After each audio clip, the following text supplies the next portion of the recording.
Welcome to the Real Relentless Podcast by Century 21 Tri-Cities, a real estate brokerage in Eastern Washington. Okay, so we're sitting here with Tiffanie Jordon. Hello. And we are going to be discussing your journey in real estate because it's not really a conventional one. Correct. But it's an exciting one. Yep.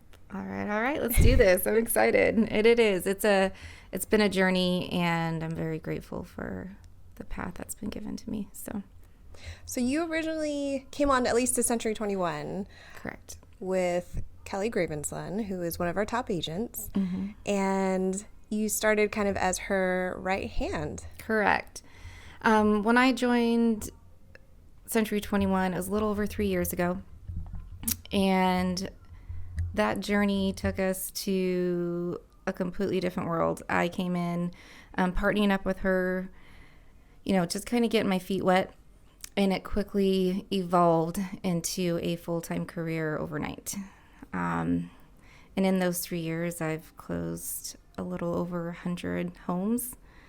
And so that's a lot of footwork and paperwork and relationship building, not only with other agents, but with clients, and just getting into the swing of things. And I feel like that's helped me gain enough knowledge to do the best that I can in this industry.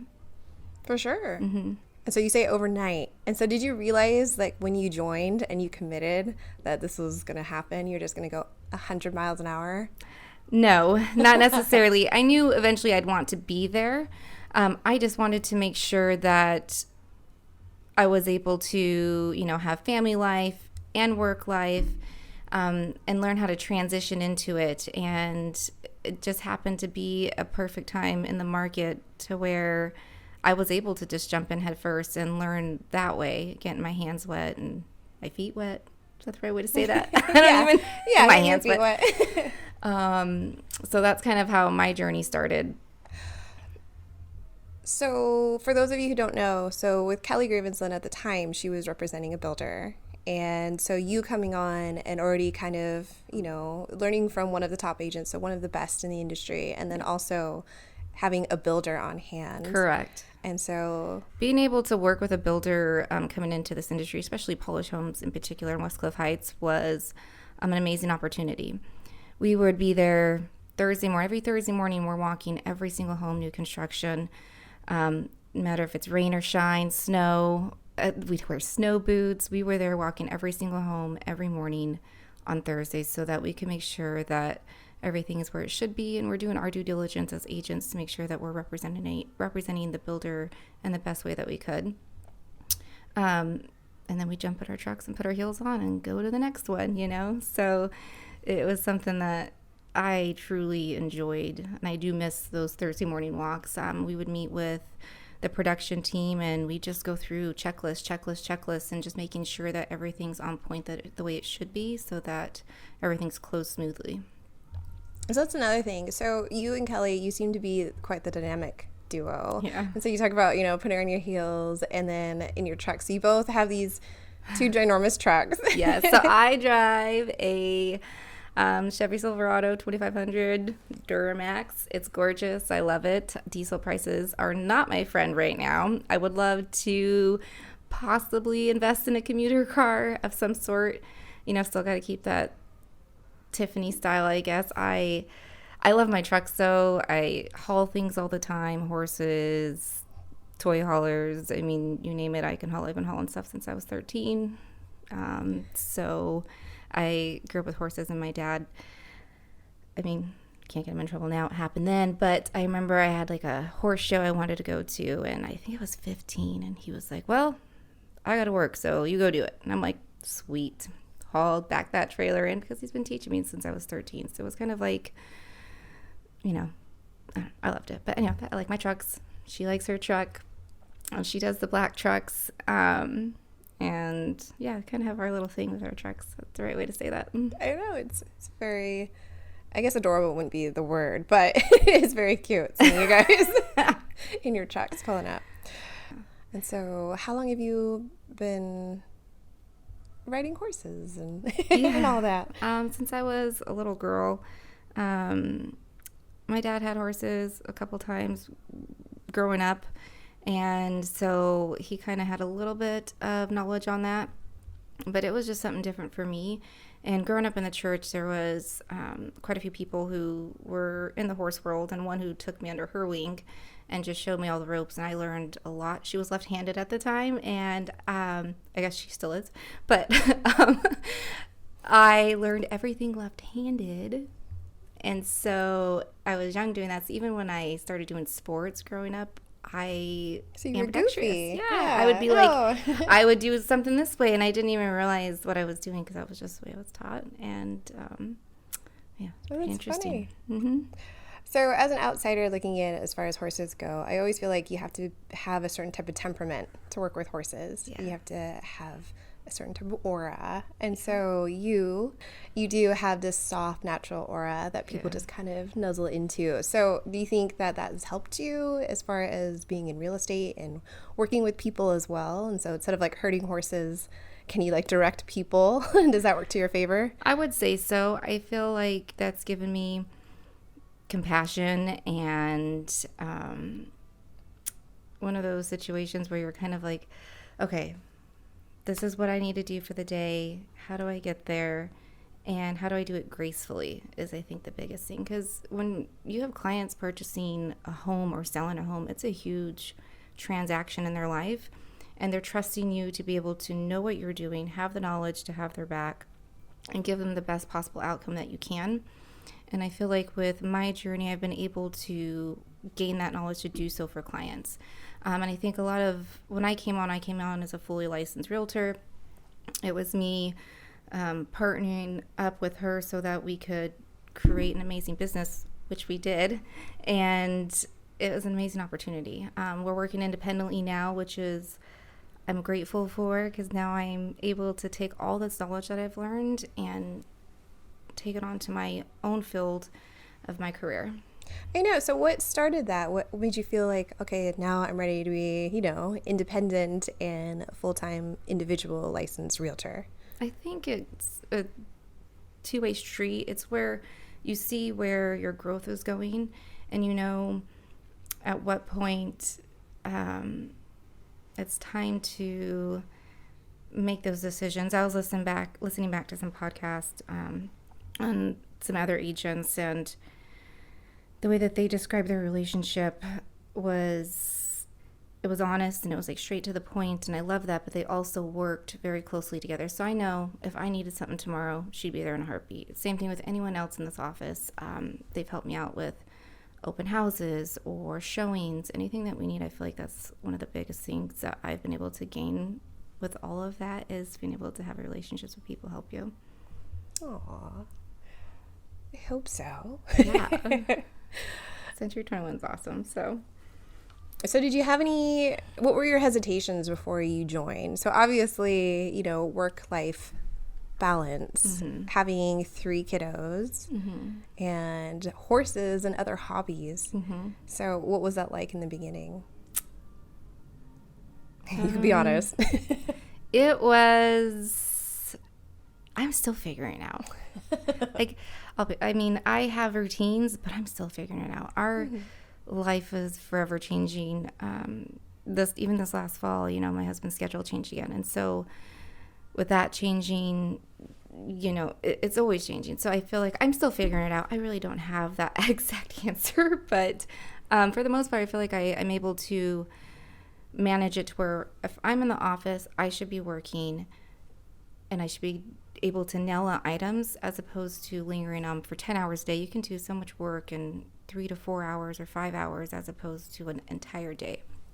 However, when you're showing houses, and there's times where I have been all over Tri-Cities, in 2 of the cities, 1 in the morning, 1 in the afternoon. I've been from Prosser to Walla Walla to Dayton. I've been everywhere. So like I said, I'm still trying to figure that all out, but I think that's why it's forever evolving too. So then what are your goals, I guess, now that you are sort of like striking out on your own a little bit? Do you have, and it's the brand new year of 2023. Yeah. Do you have specific goals in mind for this year? Yeah, I would love to, obviously, I always want to be a top here. keep that momentum going. When I was in our first year with Kelly, I mean, we made, let's see, what was it? We were first in our office. We were third in the state. And I think those are things for me to look forward to, as well as goals for myself. I loved working with a builder. I'd love to, maybe venture into that again this year. Definitely would like to.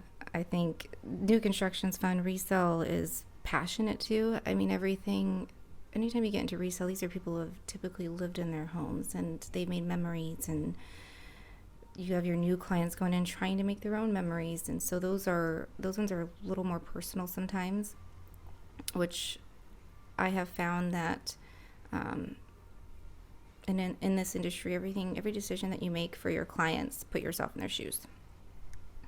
Good advice. Yeah. Don't try to make them make financial decisions that don't work for them just because, it works for you. If your client's telling you, I need a budget of this, make them stick to it so that they're happy in the long run. That's kind of what I like to. Yeah. And that's why you have so many happy clients. I do. I love friends. My clients. And I've also been able to, build up all these great relationships with clients over the years, and it's been great. I love running into them. That's my favorite. Because especially, for the most part, I'm always in my work getup. I believe if you want to be the part, you need to dress the part.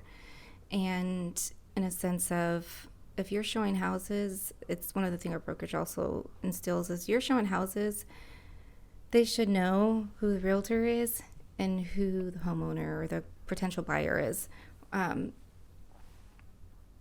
And that's a representation also of our company. So I try to do that the best that I can. So I do love going into public, though, every once in a while if I'm running into, a home goods store at sometime at night and I'm kind of dressed down a little bit and I say hi to someone and they're like, do I know you? Oh, no. Because you just don't look the same. But I love that part because then, I like catching people off guard sometimes. Well, right. Yeah. They see you they know you, but then they see just a different side of you. Yeah. Equally great. And no one's unapproachable until they're approached. And so being able to just put yourself out there, rejection's a huge thing. I was listening to this podcast and this guy, he was talking about how when he came into his teenage years, his uncle dropped him off somewhere, and it was, I want you to learn to deal with rejection gracefully. And he dropped him off, was like, go ask all these girls for their numbers. He's 16, he doesn't know what he's doing. And he got rejected all the way down the line. But that gave him the ability to be graceful in his rejections. And you never want to burn a bridge or take it personally. So I think that's another thing that I've learned along the way is everyone's lives are constantly changing. So you just got to make sure that you handle it the right way. And yeah. I know. Do you see in the industry people who are lacking in a little bit of grace in the situations? Do you kind of learn from that? I do. Grace, and just being as upfront as you can when it comes to, if you don't know an answer, to say, that's a great question. I'll find out and I'll get back to you. And then make sure you find out and get back to them. That's another thing. Being graceful with people's time too. Right now, luckily, I feel like our market, when we came in, we're seeing, we would have X amount of homes listed and some of those would be in multiple offers here. I remember we'd be in our meeting rooms here and we'd have 23 offers spread out on the table, and you have to dissect every single one of them so that you can present all of them the way that you should to your seller. So it's a very different market. Now I don't remember what your question was. It happens. No, just observing the market, observing other agents, and then sort of just gleaning from that. So even if it's a negative situation, you can learn something positive from it and how to come out on top. Yeah, I've had those. You're like, yep, I've done that. I've had those. Definitely had those. I think the other thing I've tried to learn is being kind when essentially if you're in negotiations or even under contract, being kind to other agents who still are learning, because then essentially I'm doing two people's jobs, and I've done that quite a bit. But it's also taught me so much in doing it. So I'm grateful for it. But it's just, being kind, Kindness goes so far, especially in this industry. They always say we're all humans, but we're all adults too. And so that's where everything that we do, I can't tell my child to be kind if I can't do the same, Yeah. So it's leading by example. Exactly. I try to raise kind human beings. I'm just kidding. Yeah. No, I really do though. Yeah, and then you brought your daughters to several of our events. Oh yeah. And between Vicky's girls and my girls, everyone's getting a cookie. Everyone's getting a hot chocolate.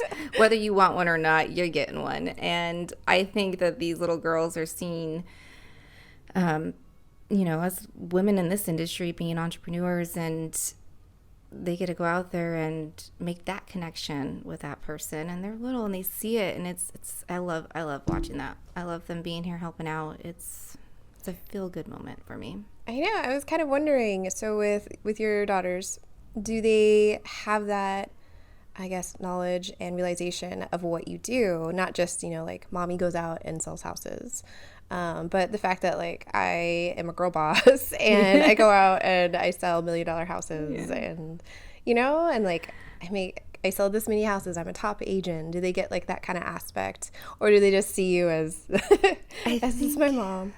My youngest is more of like a squirrel sometimes about it. She'll ask me a question and then quickly divert to something else. My middle child, though, she's a gentle old soul, and she sees everything and she wants to know everything. But she's when you tell her something, that brain of hers is just, it's amazing. She keeps it all in. So she'll ask me questions, how many homes did you sell last week? How many homes did you sell today? And I love that question because then it kind of makes me feel like if I say 0, that is not a good answer for my child. So I love her kind of being able to do those things of, in her eyes, though, I should be selling one house every single day, not, that's where her head goes with it. But I think that's also, she's talked to me about, real estate, and I always try to tell her, you always ask children, what do you want to be when you grow up?